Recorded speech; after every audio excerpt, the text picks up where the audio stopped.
Let's go in depth tonight about Iran, some other big topics. Senator Lindsey Graham is a member of the Senate Foreign Relations Committee, also chairman of the Judiciary Committee. Senator, thank you very much. Thank you. Let's start internationally, if we could, on Iran.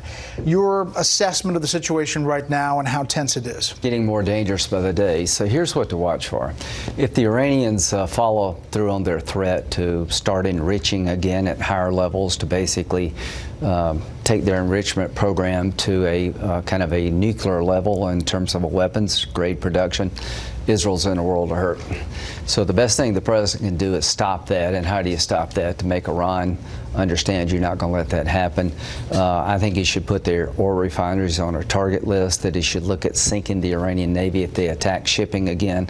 But what I worry the most about is a conflict between Israel and Iran, and we're going to come to Israel's aid if that happens. But, you know, asked about the oil tanker attacks on Tuesday, Time magazine quotes the president as saying this: so far, it's been very minor.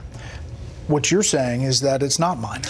Well, what I would tell the president is you're right to withdraw from the Iran nuclear deal. You're right to put sanctions on this state sponsor of terrorism. They're the most murderous regime on the planet, and that's saying a lot. Mr. President, the attacks on the oil tankers and the pipelines has to be dealt with.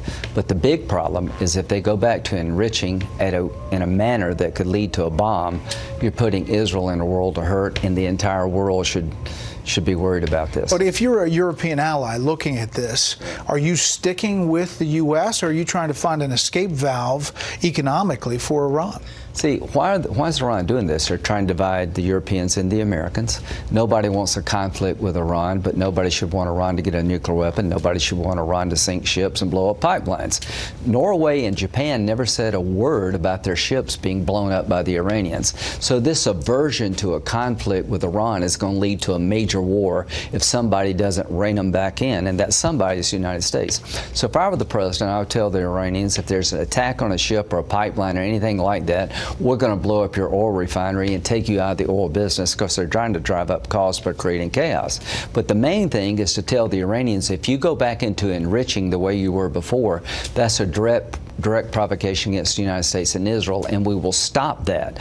Israel cannot allow the Ayatollah to develop a nuclear bomb, nor should the United States. All right, so the Secretary of State says they're going to deter aggression. The president does not want war. Where is your red line? Are you saying if there's another attack on an oil tanker or a U.S.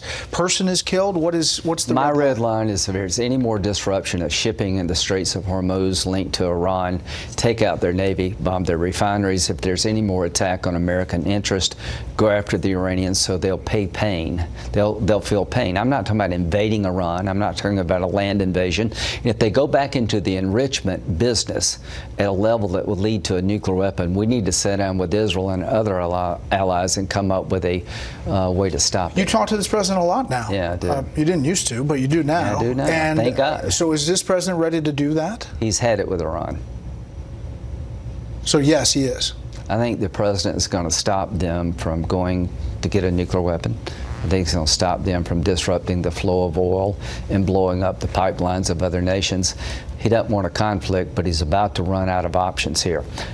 Remember this, if you remember nothing else about this interview. Israel is not going to allow the Ayatollah to enrich uranium in a fashion that will lead to a nuclear weapon to destroy the state of Israel, nor should they. That's what's about to happen in the next 10 days. We're headed to a conflict here between the Ayatollah, who is a murderous thug, Israel, and maybe the United States and the rest of the world. Within 10 days? If they do what they say they're going to do, I know Bibi very well. He is not going to sit on the sidelines and let the second Holocaust be set. It's not going to happen. All right, there's a UN report out about the Saudis and the Crown Prince. It says, quote, every expert consulted finds it inconceivable that an operation of this scale could be implemented without the Crown Prince being aware at a minimum, talking about the killing of Jamal Khashoggi.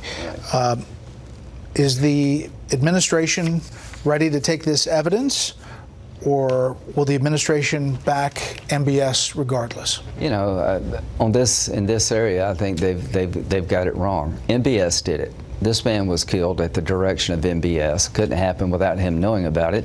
And he's doing things like that all over the place. He's bringing people back into Saudi Arabia. God knows what happens to him. Put the Lebanese prime minister in prison for a while. The bottom line is I've been briefed by the intelligence community. There's zero doubt in my mind this was orchestrated by MBS himself. That's not the way to treat a strategic partner like the United States.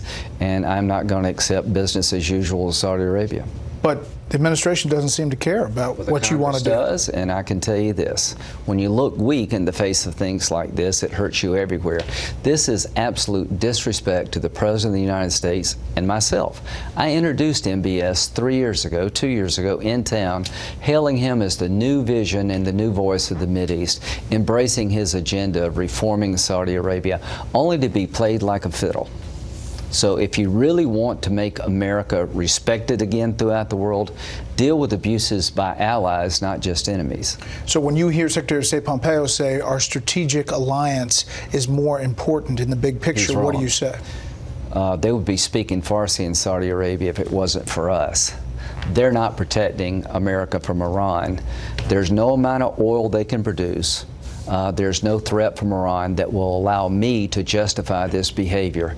A strategic ally has to act in accordance with the relationship meaning something.